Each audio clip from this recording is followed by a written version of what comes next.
পিগনা জামালপুর জেলার সরিষাবাড়ি থানার একটি বাণিজ্যিক কেন্দ্র এবং একটি ইউনিয়ন। আজকের পর্বটি হলো পিগনার মসজিদ নিয়ে। মহাকবি কায়কোবাদের স্মৃতি বিজড়িত আমি আজকে চলে এসেছি রসপাল পিগনা বড় জামে মসজিদ। আর এই মসজিদটি নির্মিত হয়েছিল 1803 সালে এবং ব্রিটিশ আমলে নির্মিত এই মসজিদ সম্পর্কে আজকে আপনাদেরকে যাবতীয় তথ্য দিব। আর আমাদের প্রিয় কবি মহাকবি কায়কোবাদ এইখানে বসেই তিনি তার বিখ্যাত আজান কবিতা রচনা করেছিলেন এবং এই পিগনাতে বসেই তিনি রচনা করেছিলেন তার বিখ্যাত মহাশ্মশান মহাকাব্য, যেটার কারণে তিনি মহাকবি হয়েছিলেন।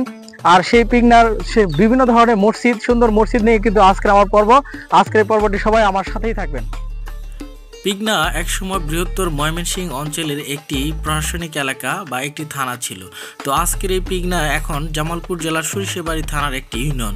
তো আজকের এই পর্বটি হলো যে পিগনার বিভিন্ন ধরনের মসজিদ নিয়ে প্রতিবেদন তৈরি করা। তো আমি যেটা দেখাচ্ছি সেটা রসপাল জামে মসজিদের বর্তমান আধুনিক রূপ। এটা ছিল ব্রিটিশ আমলে বা মুঘল আমলে তৈরি সেই মসজিদ, এবং সেই মসজিদ থেকে আমি আপনাদেরকে আরেকটি মসজিদ দেখাবো, সেটা হলো পিগনা কেন্দ্রীয় মসজিদ। আর কেন্দ্রীয় মসজিদটি অত্যন্ত সুন্দর এবং পিগনার প্রায় প্রত্যেকটি মসজিদই অত্যন্ত সুন্দর এবং দেখার মতো। তো চলুন আমরা আজকে দেখব পিগনা কেন্দ্রীয় জামে মসজিদ। আমি চলে এসেছি এখন পিগনা কেন্দ্রীয় জামে মসজিদ। এই 3 তলা বিশিষ্ট বিশাল দৈত্য আকারে এক মসজিদ। তো এই মসজিদটি হলো যে পিগনা সরকারি প্রাথমিক বিদ্যালয়, এই পিগনা প্রাথমিক বিদ্যালয়ের পাশে অবস্থিত এবং ঢাকা তারাকান্দি যে মহাসড়ক আছে সেই মহাসড়কের পাশে অবস্থিত এই অত্যন্ত সুন্দর এই মনোরম এই মসজিদটি। এবং 3 তলা বিশিষ্ট এই মসজিদটি দেখার জন্য কিন্তু প্রচুর মানুষ কিন্তু এখানে আসে এবং আমি কিন্তু সেই মসজিদের ভিউটাকে আপনাদেরকে দেখাচ্ছিলাম একটু।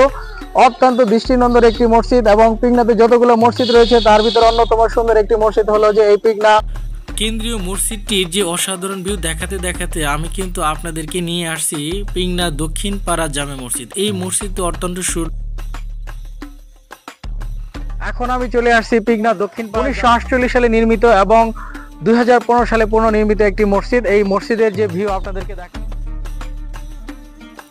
পিগনা দক্ষিণ পাড়া দৃষ্টিনন্দন এই মসজিদটি 1948 সালে প্রতিষ্ঠিত হয় এবং 2015 সালে পুনঃপ্রতিষ্ঠিত হয় এবং মসজিদের ডিজাইন রয়েছে খুবই কারুকাজমণ্ডিত এবং সুন্দর এবং অনেক টাকা ব্যয় করে কিন্তু মসজিদের যে বাহিরের অংশ নির্মাণ করা হয়েছে। পুরো মসজিদটাই কিন্তু টাইলস করা এবং দেখতে অত্যন্ত সুন্দর। এবং আমার বলা চলে যে পিগনা একটি ইউনিয়ন হলো একটি মসজিদের ইউনিয়ন এবং এই পিগনার প্রত্যেকটা মসজিদে অনেক সুন্দর এবং ইউনিয়নের প্রত্যেকটা মসজিদে সুন্দর। পিগনা বাজার মসজিদ, পিগনা কেন্দ্রীয় হাটখোলা মসজিদ এবং পিগনা রসপাল জামে মসজিদ, সকল মসজিদই খুবই সুন্দর এবং মসজিদের উপরে কিন্তু আজকের এই ব্লগ। আর যারা দেখতেছেন তারা অবশ্যই ভিডিওটিকে বেশি বেশি লাইক এবং কমেন্ট এবং শেয়ার করে দেবেন। সবাই ভালো থাকবেন। আল্লাহ।